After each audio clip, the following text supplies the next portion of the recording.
Olá pessoal, tudo bem? Por aqui tá tudo beleza. Um grande abraço para você que está se preparando aqui no LAC Cursos. Sou o professor Edenilson Moraes e com muito prazer, com muita satisfação estamos aqui mais uma vez para darmos continuidade ao nosso curso de História do Brasil. E desta feita iremos tratar do processo de independência do Brasil.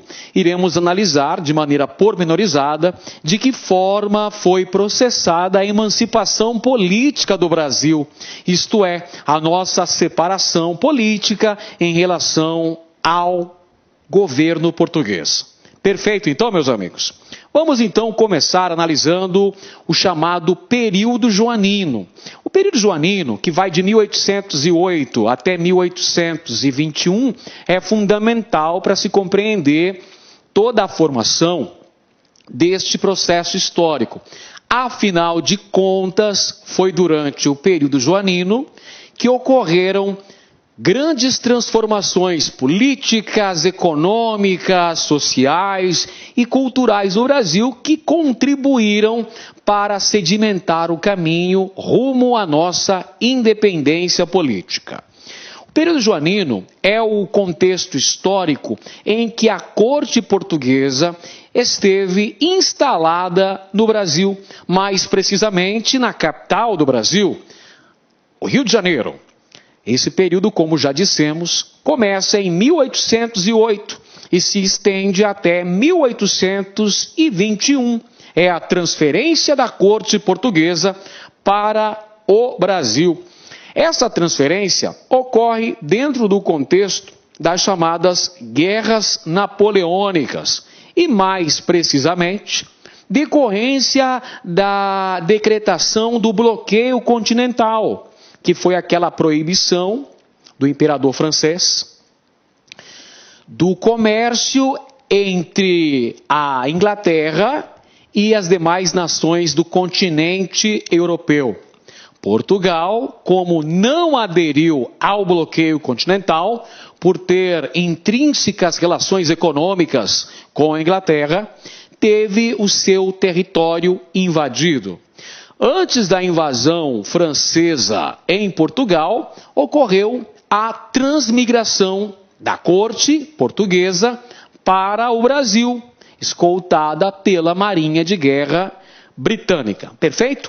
Então nós temos a transferência da corte portuguesa para o Brasil, se dá no contexto das guerras napoleônicas, no contexto da decretação do bloqueio continental e da invasão francesa em Portugal, em decorrência da não adesão de Portugal ao referido bloqueio. Então, com isso, nós temos aí Dom João e toda a corte portuguesa transferindo-se para o Brasil, em decorrência direta da invasão francesa a Portugal. Nós temos aí, final de 1807, a transferência da corte portuguesa que vem para o Brasil, inicialmente Salvador e posteriormente fixando residência no Rio de Janeiro, onde se estabeleceram ao longo desse período de 13 anos. Muito bem, contexto histórico é o chamado período joanino, que, como nós já adiantamos, ocorreram significativas transformações políticas, econômicas, sociais e culturais. Vamos começar pelas transformações econômicas. Primeiro ato de Dom João, príncipe regente de Portugal em terras brasileiras, ainda em janeiro de 1808, decretação da abertura dos portos às nações amigas. Este ato simboliza o fim do pretenso pacto colonial. Ou seja, meus amigos, é o fim do monopólio comercial português na América Portuguesa, no Brasil, na medida em que este ato garantia para a Inglaterra um importante mercado consumidor. A partir da abertura dos portos às nações amigas, os ingleses puderam introduzir suas mercadorias dentro do contexto do mercado consumidor brasileiro. 1810, temos a assinatura de 2 novos importantes tratados entre a coroa portuguesa e a Inglaterra. São eles o Tratado de Comércio e Navegação e o Tratado de Aliança e Amizade. O Tratado de Comércio e Navegação concedia significativos privilégios econômicos aos comerciantes ingleses, na medida em que as mercadorias inglesas que entrassem no território brasileiro pagariam apenas e tão somente 15% de alíquota de importação, ao passo que as mercadorias portuguesas deveriam pagar 16%, e as mercadorias de outros países pagariam 24% de tarifa alfandegária. Como você pôde perceber, este tratado garantia uma predominância econômica inglesa ainda maior dentro do mercado consumidor brasileiro. Já o Tratado de Aliança e Amizade concedia o direito de imunidade aos súditos ingleses residentes no Brasil. Se um súdito inglês cometesse um delito ou um crime, ele não poderia ser julgado por leis portuguesas. Ele só poderia ser julgado pelas leis inglesas. É o princípio da extraterritorialidade. Por esse tratado aí, por exemplo, os súditos ingleses não poderiam sofrer perseguição religiosa. Um outro aspecto muito importante ao se tratar do período joanino é entendermos as realizações de Dom João enquanto príncipe regente aqui em solo brasileiro. Dom João, por exemplo, criou no ano de 1808 o Banco do Brasil. Esse mesmo que está em atividade até os dias atuais. Foi criado ainda durante o período joanino, para fomentar as transações financeiras, as transações comerciais em solo brasileiro. Dom João ainda promoveu a criação da Biblioteca Real. Nesse processo de transmigração da corte portuguesa para o Rio de Janeiro, Dom João trouxe seus livros. E esses livros dão origem, são o primeiro lote dos livros da Biblioteca Real, que, a propósito, deu origem à nossa Biblioteca Nacional no Rio de Janeiro. Temos também a criação da imprensa régia. Pois é, não era permitida a existência de jornais, de periódicos no Brasil até então.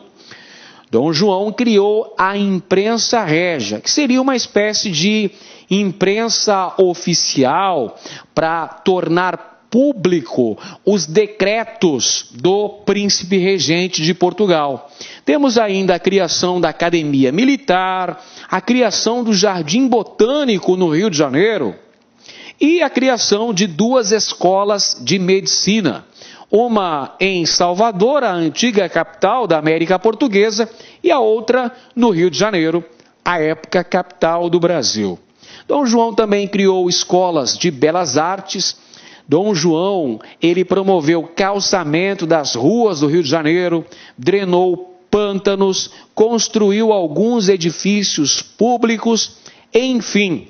Dom João tratou de dotar o Rio de Janeiro com uma infraestrutura necessária para alojar, para hospedar a corte portuguesa, todo aquele séquito que o acompanhou de Lisboa para o Brasil. Perfeito, meus amigos? Então são essas importantes transformações econômicas, importantes transformações urbanísticas no Rio de Janeiro, ocorridas em consequência direta da chegada e da instalação da corte portuguesa no Rio de Janeiro.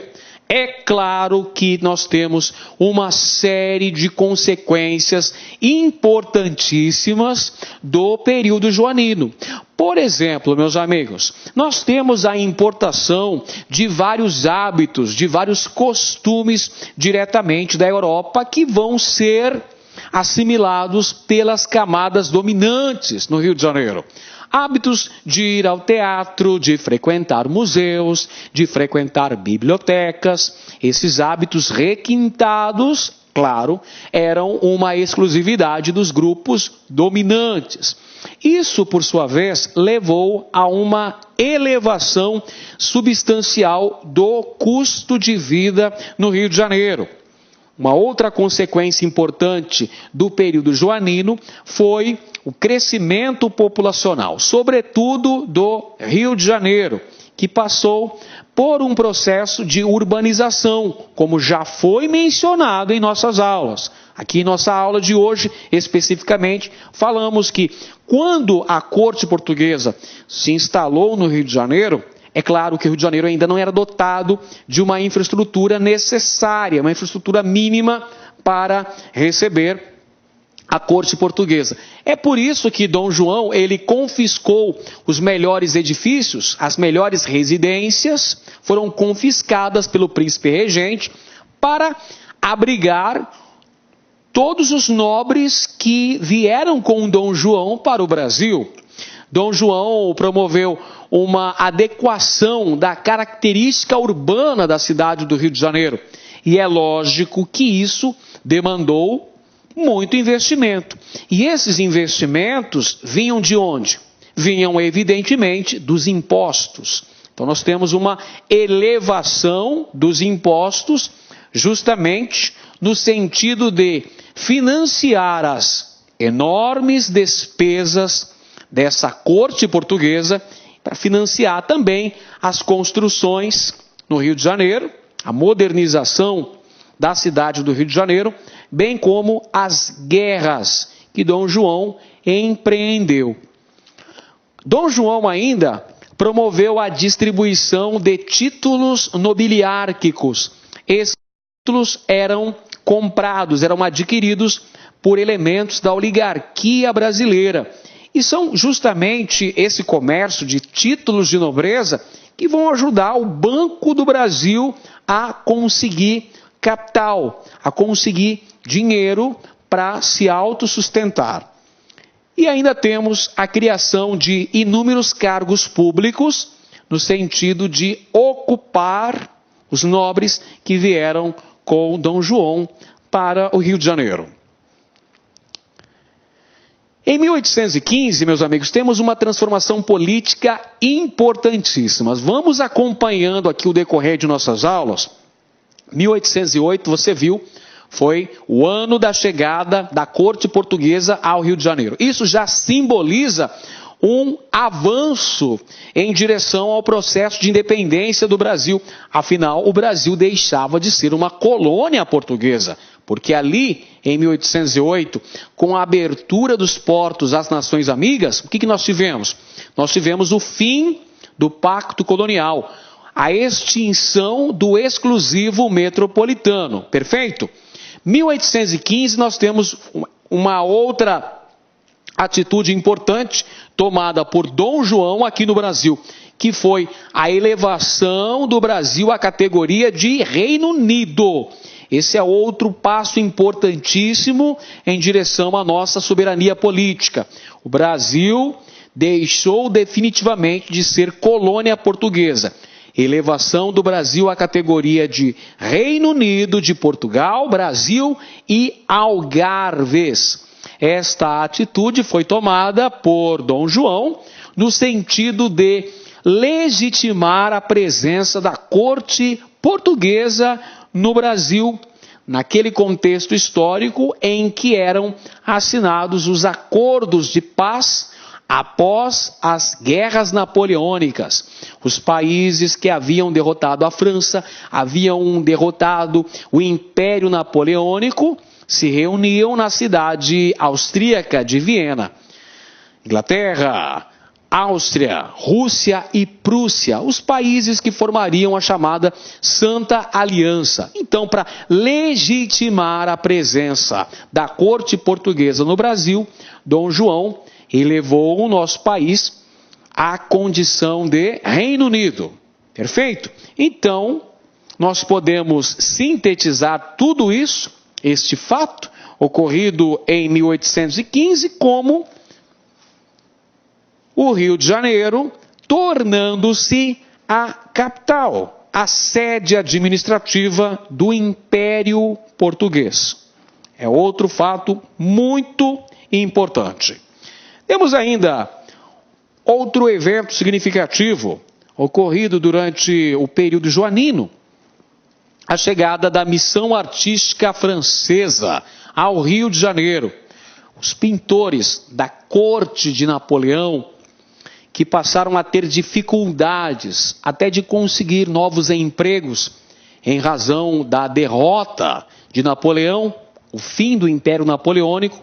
Então, alguns deles vão vir para o Brasil, por iniciativa de Joaquim Le Breton, que chefiou a missão artística francesa ao Brasil. E estava nessa missão artística francesa, compunha a equipe francesa que veio para o Brasil, o célebre pintor Jean-Baptiste Debré.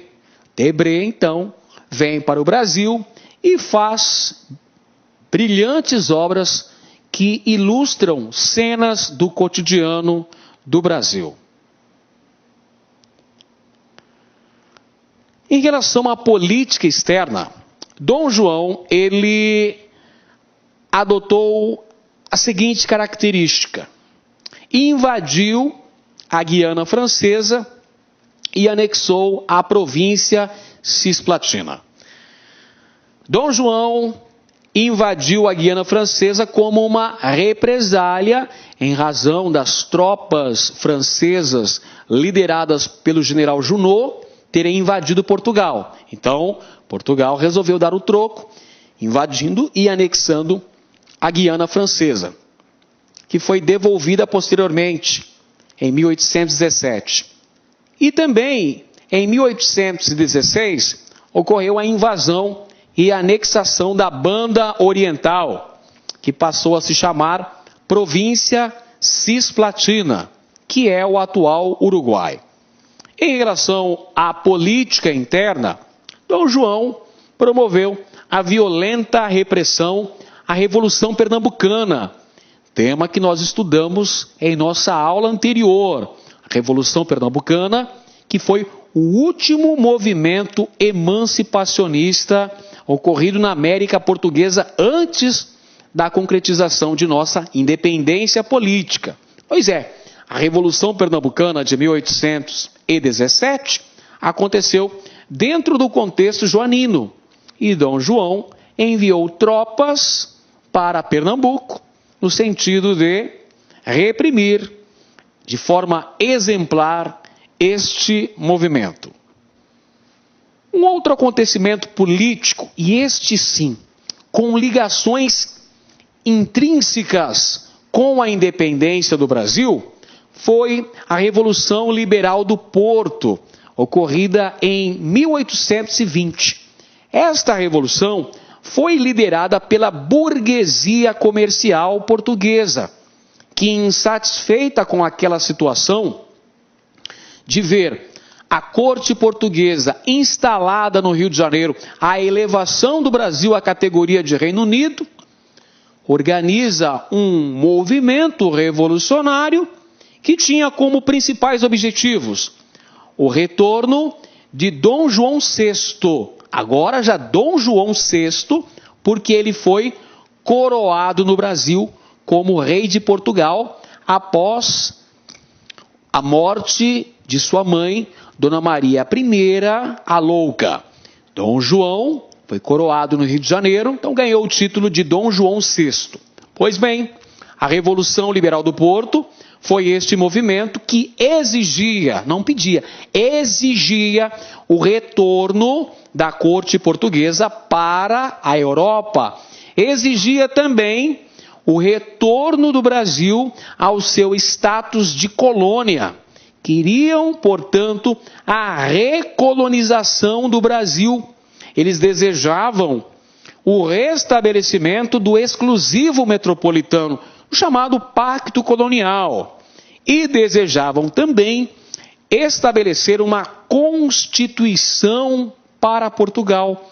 Constituição esta que limitaria os poderes do rei. Isto é, seria implementada em Portugal uma monarquia do tipo parlamentar. Percebeu as mudanças? A Revolução Liberal do Porto, 1820, era liberal do ponto de vista político, pois desejava implantar em Portugal uma monarquia do tipo parlamentar. Mas do ponto de vista econômico, esta revolução era ultraconservadora, na medida em que desejava a recolonização do Brasil.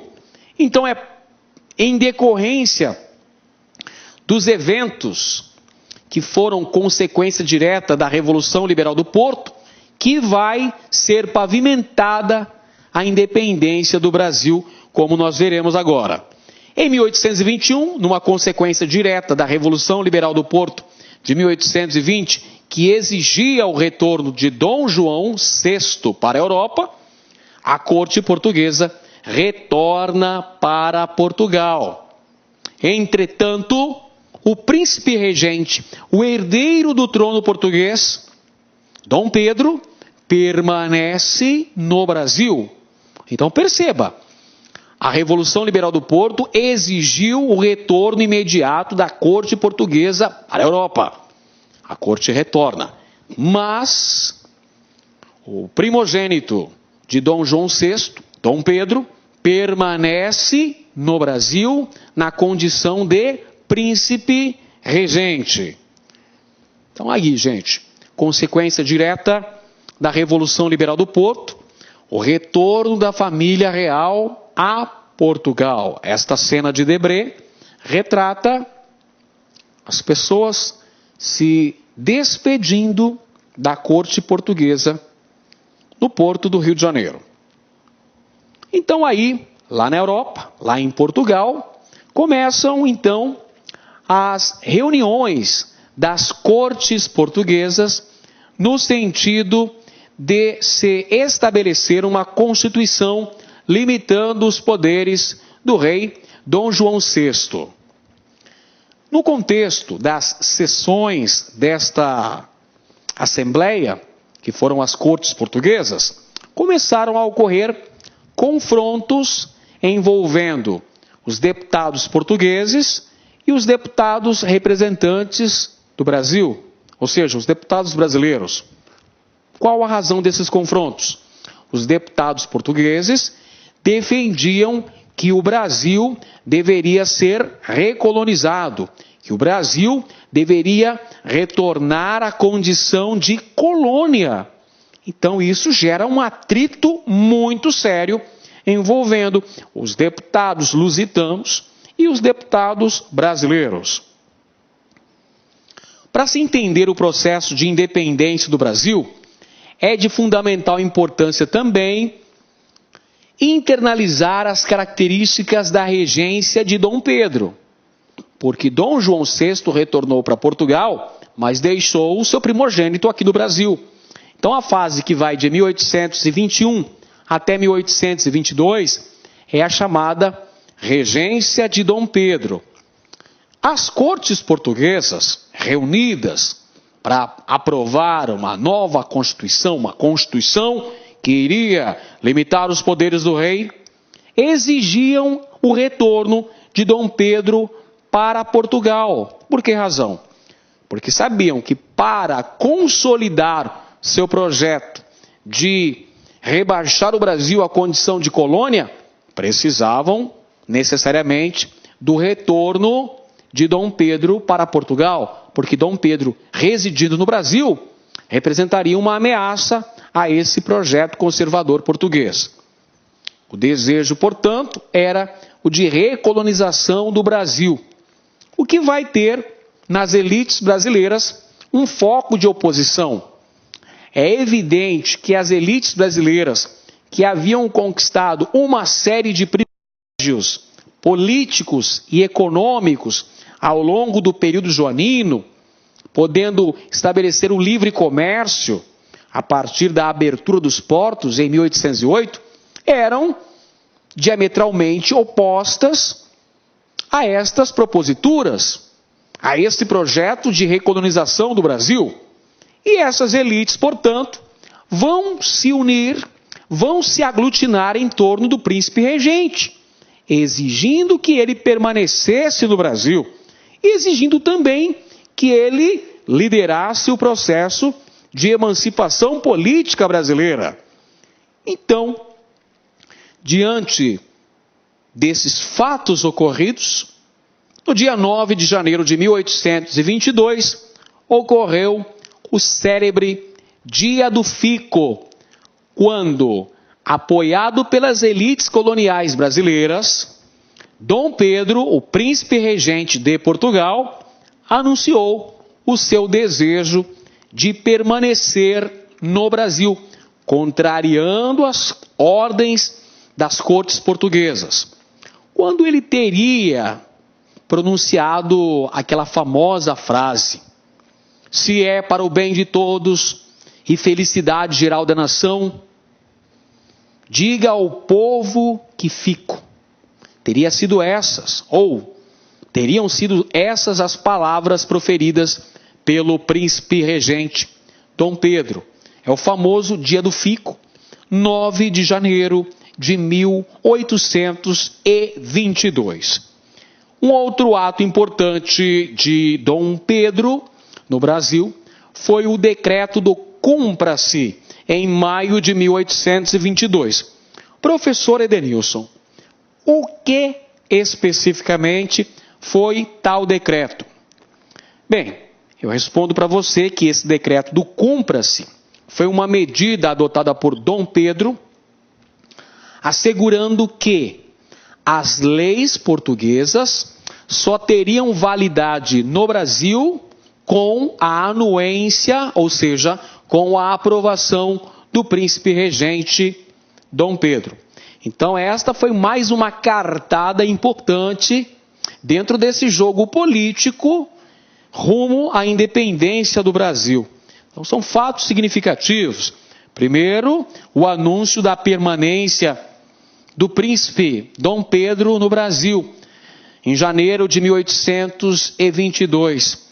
Posteriormente, a aprovação do decreto do Cumpra-se, fazendo com que as leis portuguesas só tivessem validade com a assinatura do príncipe regente Dom Pedro. Então aí é mais um passo largo em direção à nossa independência política, que aconteceu em 7 de setembro de 1822. Esta é a data da proclamação da independência do Brasil, às margens plácidas do Riacho Ipiranga, em São Paulo. Este processo contou com a liderança das elites brasileiras aglutinadas em torno do príncipe regente Dom Pedro. Então esta é a equação exata que levou à declaração da independência do Brasil, meus amigos. Elites coloniais mais príncipe regente, sem o povo, igual independência do Brasil. Portanto, foi um arranjo institucional que levou à nossa soberania política.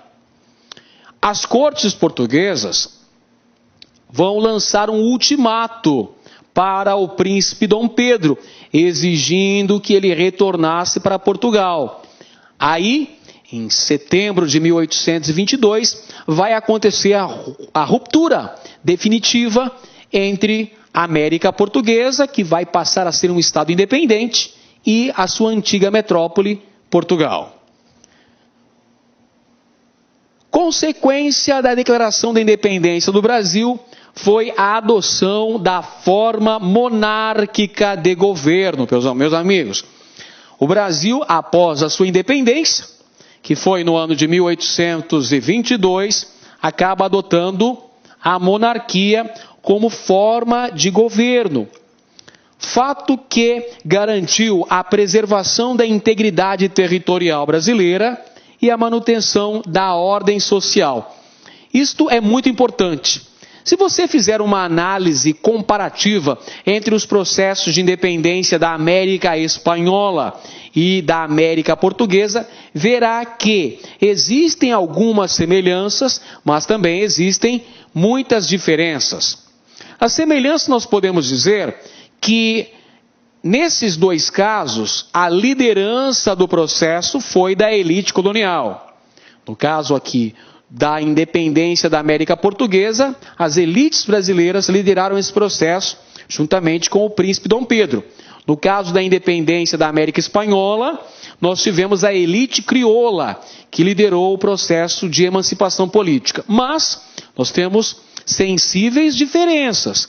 Na América Espanhola, ocorreu a fragmentação territorial, surgindo vários países: Paraguai, Argentina, Bolívia, Colômbia, Equador, Peru, Chile.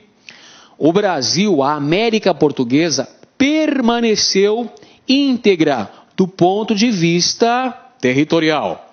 Uma outra diferença: na América Portuguesa, ocorreu a instalação de várias repúblicas. A forma de governo implantada foi a republicana. Já na América Portuguesa, no Brasil, nós tivemos a instalação da monarquia. E o outro fato é que essa liderança das elites coloniais brasileiras impediu a ocorrência de grandes transformações sociais. Manteve-se a mesma ordem social. Qual que é essa ordem social aí, meus amigos? A ordem social é a monocultura, é o trabalho escravo, é a grande propriedade. Manteve-se a mesma estrutura social e econômica herdada do período colonial. Olá, meus amigos, com licença, estou interrompendo a sua aula, mas é para dar um recadinho muito importante para você.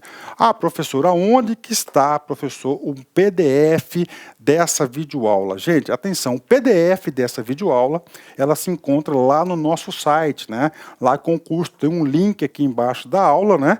Só que é o seguinte, né? Esse PDF, a gente pede aí uma pequena contribuição por parte aí do nosso seguidor, do nosso aluno, de R$ 29,90. Por quê? Porque a gente tem cursos aqui na sala com curso, né? Então, todos os PDFs, PM Bahia, de todas essas videoaulas que a gente está disponibilizando, mais o Personal Coach, que é a nossa ferramenta pedagógica, meta todo dia, você tem meta, você sabe que você vai estudar, a gente vai ranquear você, a gente vai monitorar o seu desempenho no site por apenas R$ 29,90. Bacana? Então, clica aqui embaixo. E aproveitando, nós temos também o nosso super aulão de véspera aqui da Lá Concurso, que custa apenas R$ 49,90. Bacana? Fui, boa aula, tchau!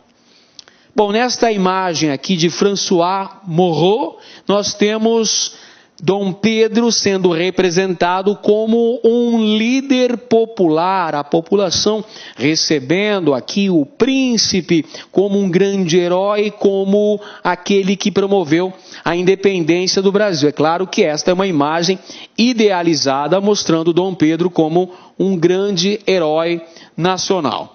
E temos também a célebre imagem da tela do pintor Pedro Américo, Independência ou Morte, ou Grito do Ipiranga. Esta tela também, que é uma idealização da independência do Brasil, mostra a independência do Brasil como um ato solene, contando com a liderança proeminente do príncipe Dom Pedro, comandando aqui os seus soldados, e o povo completamente à margem deste processo. Esta pintura romântica representa o que teria sido a independência do Brasil. Só que, como bem sabemos, não foi exatamente assim, muito pelo contrário, não é mesmo? Em primeiro lugar, Dom Pedro, juntamente com sua tropa, que vinha de Santos para São Paulo, não estava montado em cavalos de raça, como são apresentados aqui nesta tela de Pedro Américo. Muito pelo contrário, eles estavam em animais, em mulas, em bestas, né, em burros.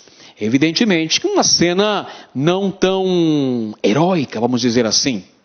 E outro aspecto que dá para a gente contestar são aqui a presença dos chamados Dragões da Independência.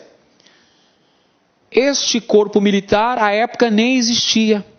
Outro fato, o pintor Pedro Américo, que compôs esta bela obra, ele não presenciou a cena.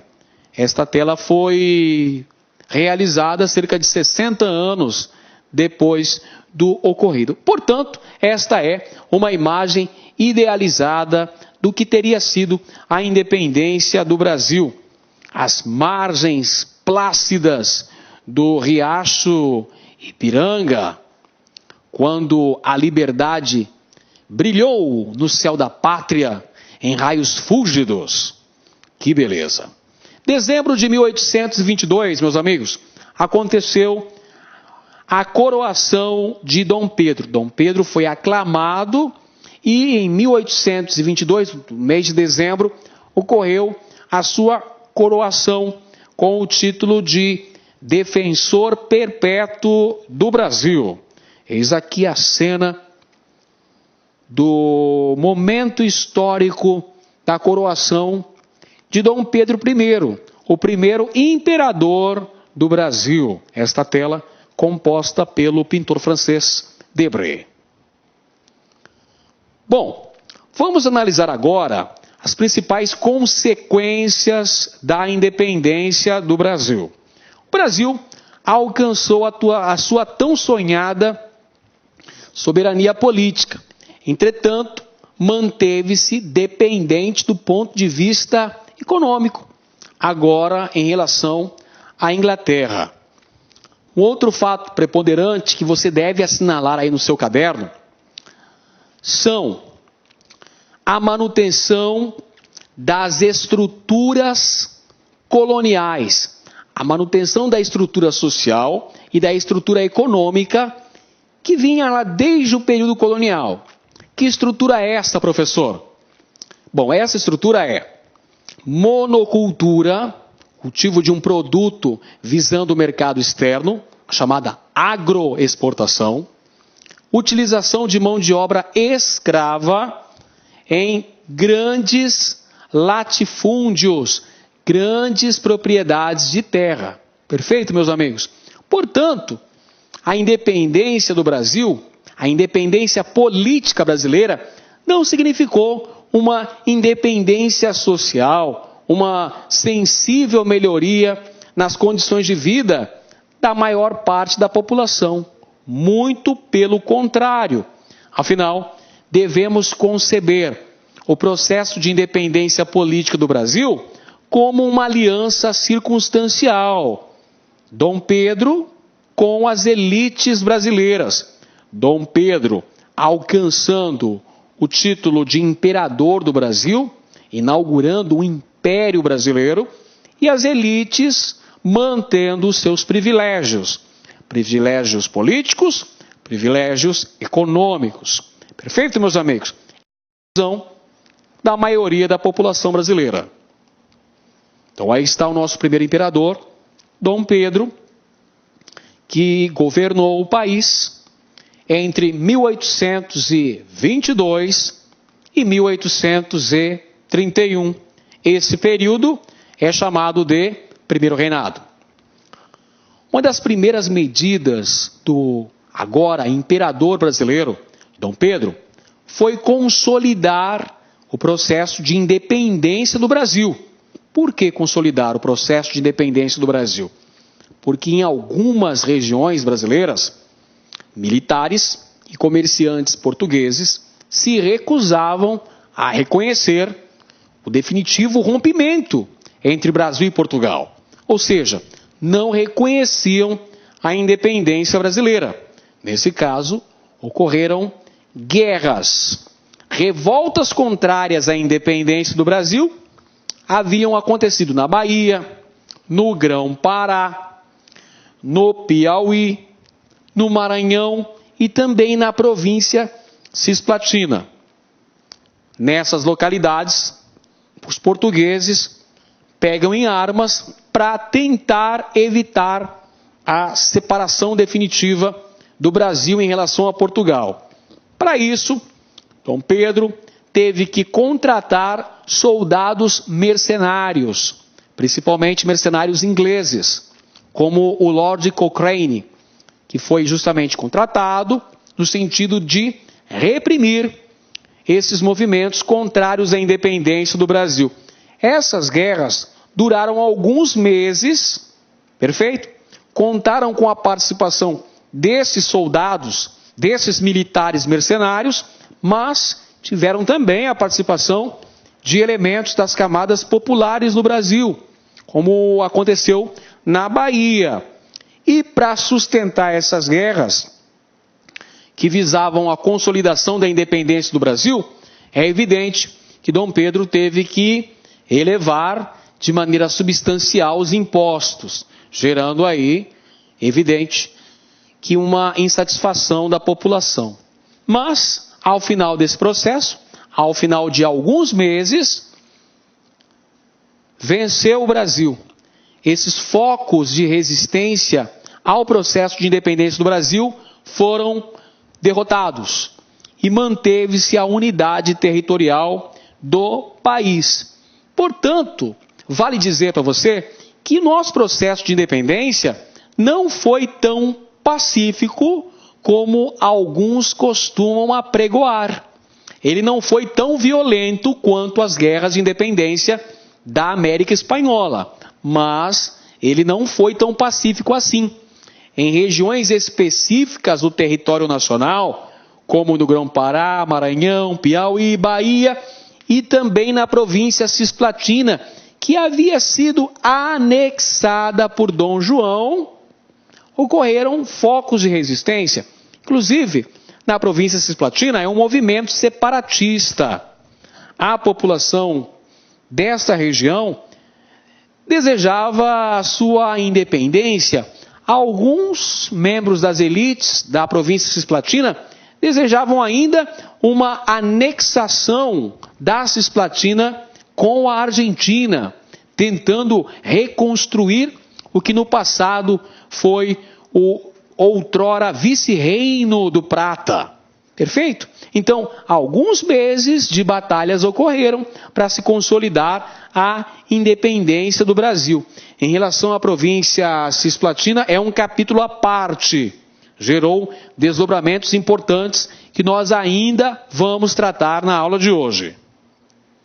Pois bem, então, meus amigos, consolidado o processo de independência política do Brasil, Dom Pedro precisava do reconhecimento externo dessa independência. O Brasil precisava ser encarado como uma nação autônoma, uma nação soberana perante as demais nações do mundo. O primeiro país a reconhecer a soberania brasileira foi justamente os Estados Unidos. Os Estados Unidos, o primeiro país a reconhecer a independência do Brasil. O presidente James Monroe, que criou a famosa doutrina Monroe, contrária a qualquer tentativa de recolonização europeia do Novo Mundo, da América. A doutrina Monroe pode ser sintetizada na seguinte expressão, anote aí, América para os americanos. Ou seja, a doutrina Monroe era contrária a qualquer tentativa de recolonização da América. Os Estados Unidos, então, lançam a doutrina Monroe, a América para os americanos, já prevendo que a América Latina poderia ser um mercado em potencial para a sua economia no futuro. Então, nós podemos dizer que essa expressão não é bem América para os americanos, América para os norte-americanos. Seria mais coerente dizermos. Portugal só reconhece a independência do Brasil em 1825, mediante o compromisso brasileiro em pagar uma indenização no valor de 2 milhões de libras esterlinas, dinheiro este que o Brasil não possuía. Portanto, foi necessário um empréstimo equivalente a este valor junto à Inglaterra. E mais que isso, Dom Pedro teve que aceitar a renovação dos tratados de 1810. Aqueles que davam importantes privilégios alfandegários aos ingleses. E mais ainda, Dom Pedro teve que se comprometer a gradativamente extinguir o tráfico negreiro no Brasil. Medida esta que não foi cumprida. É o famoso acordo para inglês ver, ou lei para inglês ver. Então o Brasil consegue o reconhecimento de sua independência com a intermediação do governo inglês, mantendo-se, portanto, a sua dependência política. Bom, era necessário para o Brasil também a organização política. Para promover essa organização política, era condição sine qua non a elaboração de uma Carta Magna, ou seja, da Constituição do Império Brasileiro. E aí nós vamos ter, em 1823, a formação da Assembleia Constituinte, reunindo representantes das províncias brasileiras, que estavam no Rio de Janeiro, promovendo então justamente a elaboração desta Carta Magna.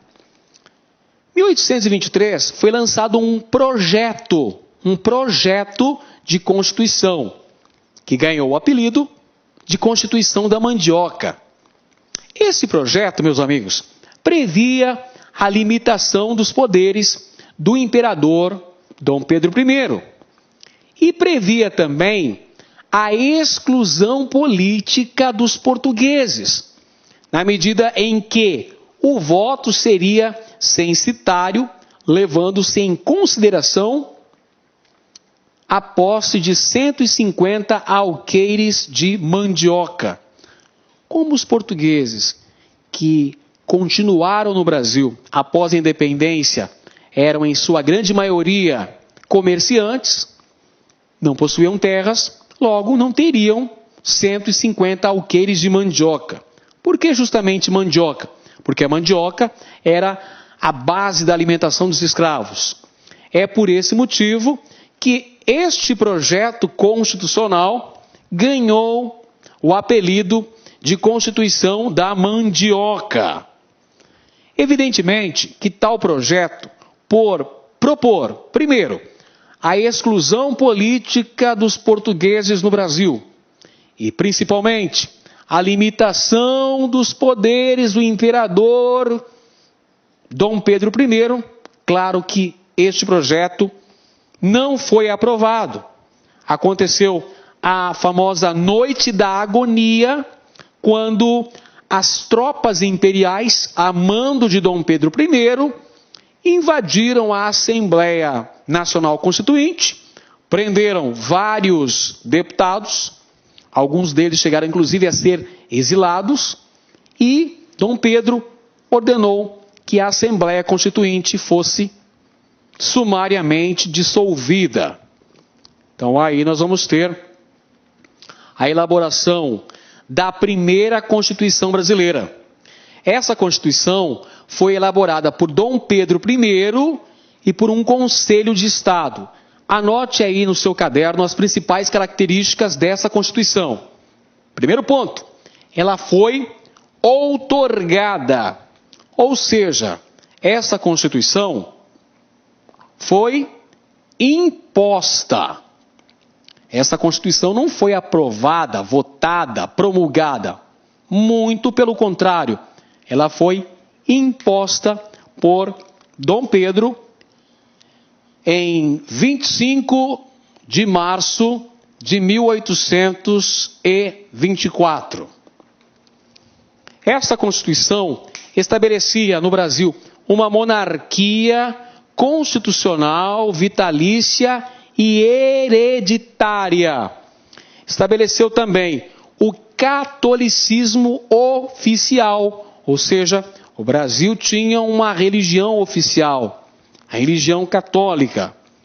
E a Igreja Católica estava atrelada, ou seja, ligada ao Estado através dos regimes de padroado e beneplácito. O que quer dizer isso, professor? Quer dizer que os integrantes do clero católico eram remunerados pelo governo imperial brasileiro. E mais ainda, Dom Pedro tinha a primazia de nomear bispos. O imperador tinha o direito de nomear bispos no Brasil. E mais um detalhe, as leis promulgadas pelo Papa só teriam validade no país com a autorização imperial. Outra característica fundamental da Constituição de 1824, a nossa primeira Constituição, é a Constituição Imperial. 4 poderes: executivo, legislativo, judiciário e moderador. Atenção, são 4 poderes na Constituição de 1824. O executivo, exercido pelo imperador; o legislativo, que era bicameral, englobava a Assembleia Geral, composta pela Câmara dos Deputados e pelo Senado, logo bicameral, 2 câmaras. O poder judiciário, o Supremo Tribunal de Justiça, e o poder moderador. Agora, adivinhem os senhores, quem é que exercia o poder moderador? Ganhou um doce quem respondeu que era o próprio imperador. Através do poder moderador, ele controlava todas as demais esferas de poder. E ainda uma outra característica da Constituição de 1824 foi o estabelecimento do voto censitário. Por que voto censitário, professor? Porque havia um critério de renda para a participação política. Para você votar, naquela época do Império Brasileiro, precisava ser do sexo masculino, maior de 25 anos e ter uma renda mínima equivalente a 100 mil réis. 100 mil réis era o valor mínimo, a renda mínima para ser cidadão no Brasil e ter direito a votar.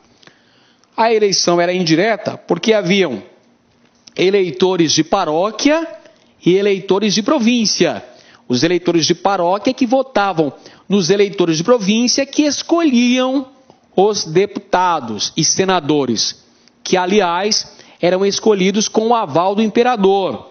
Cada província enviava uma lista tríplice de senadores que eram escolhidos pelo imperador. A propósito, o senador tinha cargo vitalício no Brasil. Isso mesmo, o senador tinha um cargo por toda a vida no Brasil. Beleza então, meus amigos? Lembrando, 4 poderes estabelecidos pela Constituição de 1824. Executivo, onde o imperador nomeia e demite ministros sem prestar contas a ninguém. Poder legislativo, o imperador escolhe os senadores a partir da lista tríplice indicada por cada província e pode decretar a dissolução da Assembleia Geral do Império, composta por deputados e senadores. Poder judiciário, o imperador nomeia e demite juízes ao seu real prazer. E temos ainda, olha aqui, poder moderador, exercido pelo próprio imperador. Portanto, a Constituição de 1824 assegurava muitos direitos individuais. Porém, na prática, o governo de Dom Pedro I desrespeitava a maioria deles. Por conta da imposição dessa Constituição, nós vimos que a Constituição de 1824 foi outorgada pelo imperador Dom Pedro. É claro que, em decorrência desse fato, ocorreram manifestações contrárias a este arbítrio por parte do imperador. Exemplo, meus amigos, Confederação do Equador, 1824, que aconteceu em Pernambuco. Atenção para a Confederação do Equador, revolta contra as imposições feitas por Dom Pedro I. Características: revolta separatista, urbana, republicana e popular, que ocorreu inicialmente em Pernambuco, mas que se espalhou por outras províncias, tais como o Rio Grande do Norte, o Ceará, a Paraíba e Alagoas. Quais são as causas da Confederação do Equador? O autoritarismo do imperador Dom Pedro I, os elevadíssimos impostos cobrados sobre a população pernambucana e demais províncias nordestinas, a pobreza generalizada da região. É devido a esses fatores que ocorreu a Confederação do Equador em Pernambuco, que visava a separação desta região em relação ao restante do Brasil. Então, Pernambuco, mais uma vez, foi palco de uma importante revolta, de um importante movimento revolucionário, a chamada Confederação do Equador, que, entre outros objetivos, almejava a independência pernambucana, a criação de um novo país nesta região, que se chamaria Confederação do Equador, evocando este caráter revolucionário que foi uma característica predominante em Pernambuco ao longo de sua importante história.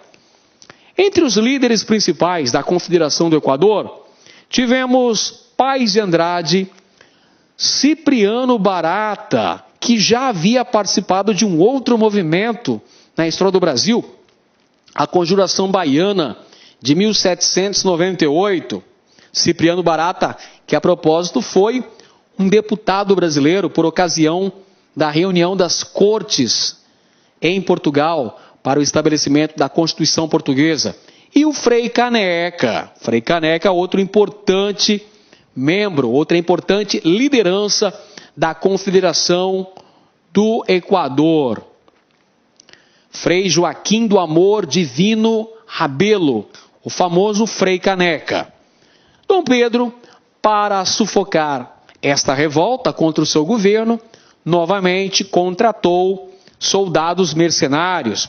Isso levou a um novo aumento de impostos e a uma violenta repressão à Confederação do Equador, culminando com a sumária execução do Frei Caneca, que a princípio deveria ser enforcado, mas que, na ausência de um carrasco para realizar esta pena capital, acabou sendo enviado para o paredão de fuzilamento.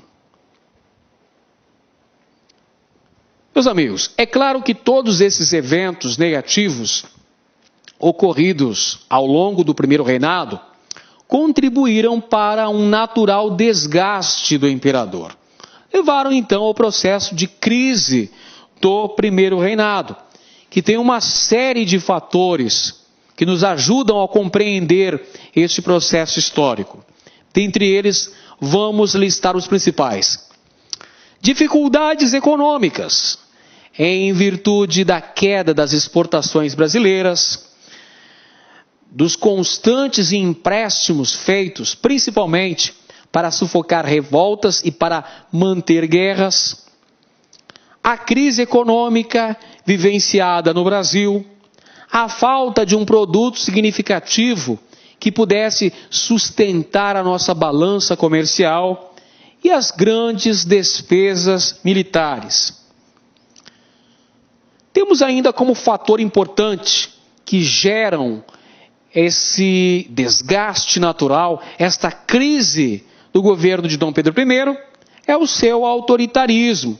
Ele impôs uma Constituição, a Constituição foi outorgada, antes ele havia fechado a Assembleia Constituinte, porque é interessante verificar que, por ocasião da abertura dos trabalhos da Assembleia Constituinte, o imperador Dom Pedro havia dito que prometeria honrar e respeitar a Constituição, desde que ela fosse digna do Brasil e dele.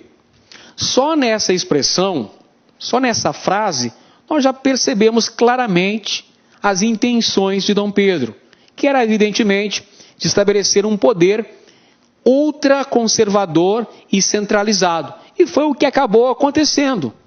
Ele fechou a Assembleia Constituinte e impôs a Constituição de 1824, a nossa Constituição Imperial, mostrando de forma evidente a sua característica autoritária. Temos ainda constantes críticas feitas pelos jornalistas, através da imprensa, ao governo de Dom Pedro.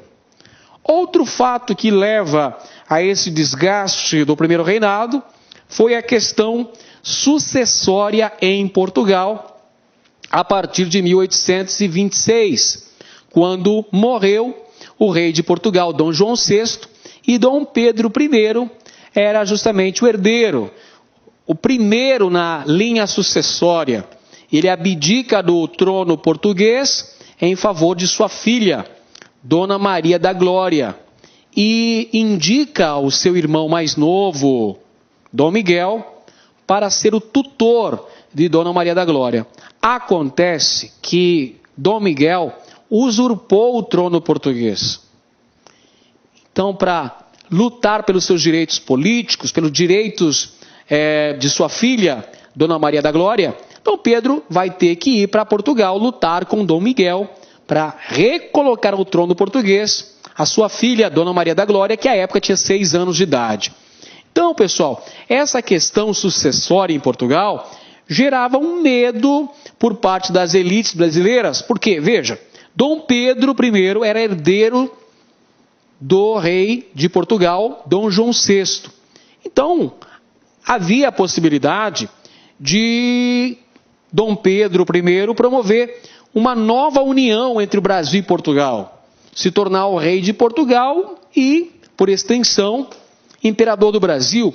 Só que havia um temor dessas elites brasileiras que o projeto de recolonização do Brasil voltasse à tona.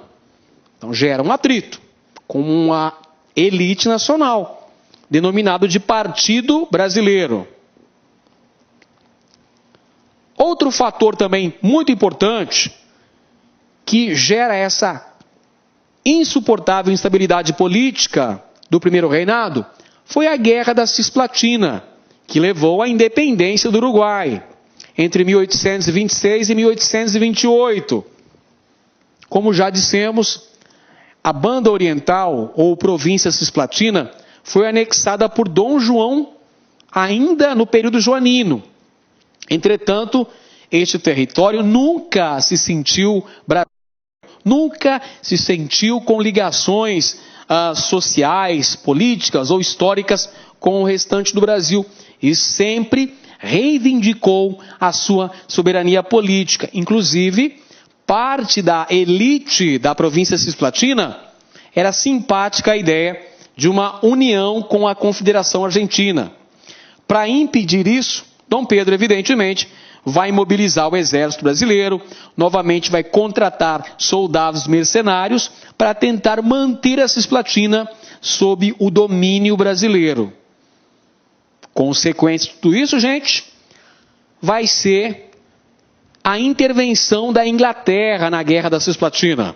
A Inglaterra vai apoiar a independência do Uruguai, justamente com o objetivo de evitar que a Argentina ou o Brasil tivessem o controle sobre a região do Rio da Prata, que era porta de entrada para as mercadorias inglesas na América do Sul. Em síntese, o Brasil mobilizou o exército, contratou mercenários, gastou dinheiro, elevou impostos e perdeu a guerra. Tanto barulho para absolutamente nada. Este fato acaba dificultando ainda mais a permanência de Dom Pedro no trono brasileiro. Gera mais crise ainda. Para entornar ainda mais o caldo, tem o fato de que Dom Pedro foi extremamente tirano na repressão à Confederação do Equador, não poupou nem mesmo um membro do clero católico. O Frei Caneca foi assassinado, ele foi fuzilado. O jornalista ítalo-brasileiro Líbero Badaró, que tecia severas críticas ao governo de Dom Pedro I através da imprensa, também amanheceu com a boca cheia de formiga. Também foi assassinado, acredita-se, que a mando do imperador. Tudo isso, é claro, gerou uma grande impopularidade de Dom Pedro. Já não estava mais agradando tanto assim. Outro fato que também ajuda a compreender o processo de desgaste político de Dom Pedro era o seu desregramento moral. Dom Pedro I era um verdadeiro garanhão desde cedo. Teve uma atividade sexual bastante intensa. Teve inúmeros filhos com mulheres da elite, com mulheres de camadas populares e até mesmo com uma freira em Portugal. Mas a amante oficial de Dom Pedro I foi Domitila de Castro Canto e Melo, a famosa Marquesa de Santos. E Dom Pedro foi casado 2 vezes. A primeira esposa de Dom Pedro foi a austríaca Dona Leopoldina de Habsburgo, com quem o príncipe, ou o imperador, o príncipe e depois imperador, teve 7 filhos. E ainda a segunda esposa, porque Dom Pedro ele enviuvou-se ainda jovem, casou-se novamente, casou-se com a princesa Amélia. Perfeito? Muito bem. Um fato que leva ao processo de abdicação de Dom Pedro, ao desgaste definitivo de Dom Pedro no poder no Brasil, foi a Noite das Garrafadas, ocorrida em 13 de março de 1831, quando brasileiros e portugueses entraram em atrito na cidade do Rio de Janeiro. Os portugueses iriam realizar festas para recepcionar o imperador, que chegava de Minas Gerais. Os brasileiros, que em sua maioria estavam contra o imperador, trataram de estragar a festa e gerou a famosa Noite das Garrafadas. Bom, essas críticas da imprensa, essa oposição muito grande ao governo de Dom Pedro, acabam levando ao processo de abdicação. Não adiantou Dom Pedro instalar um ministério repleto de brasileiros para procurar aplacar a ira do Partido Brasileiro. Não adiantou isso. As críticas continuaram, a situação ficou completamente insustentável. E aí, sem ter alternativas, percebendo que já não estava mais agradando nem um pouco, Dom Pedro literalmente colocou a viola no saco e foi cantar numa outra freguesia, meu amigo. O que ele fez? Abdicou do trono brasileiro em 7 de abril de 1831 em favor de seu filho, Pedro de Alcântara, que à época tinha apenas 5 aninhos de idade. na impossibilidade do herdeiro assumir o trono, o que aconteceu? Foi criada a regência no Brasil. Tivemos o início do período regencial, logo após a abdicação de Dom Pedro I, durante a fase da minoridade de Pedro de Alcântara, o futuro Dom Pedro II. Pois bem, meus amigos, então vimos nessa nossa aula de hoje todo o processo de independência do Brasil e de formação do Estado Imperial Brasileiro durante o reinado de Dom Pedro I.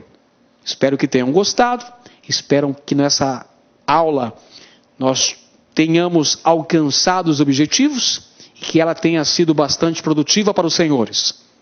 Um grande abraço e até a próxima. Olá, meus amigos! E aí, gostou da nossa videoaula? Ótimo, bacana. Então, estou aqui mais uma vez para convidar você a adquirir o material de apoio aí. A gente está pedindo aí uma contribuição simbólica aqui da Lá Concurso por R$ 29,90, né? Todos os PDF, mais essa metodologia aí fabulosa do Personal Coach.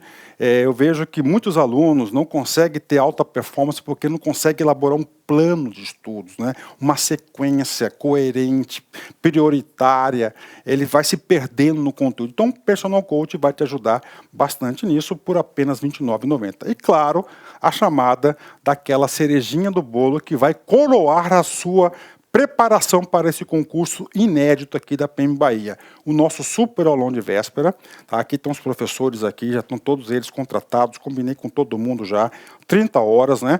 Cada professor vai gravar blocos de 30, por exemplo, vou pegar aqui o professor Edenilson, né? 2 horas, então ele vai ter 4 blocos aí, tá? 4 blocos de 30 minutos, né? Isso aqui não será disponibilizado no YouTube, será lá na nossa plataforma do Lá Concursos, um link está aqui para você fazer a sua inscrição, né? Por apenas R$ 49,90, tudo bem, gente? Então, um forte abraço, espero vocês. Tchau, fui! Clique lá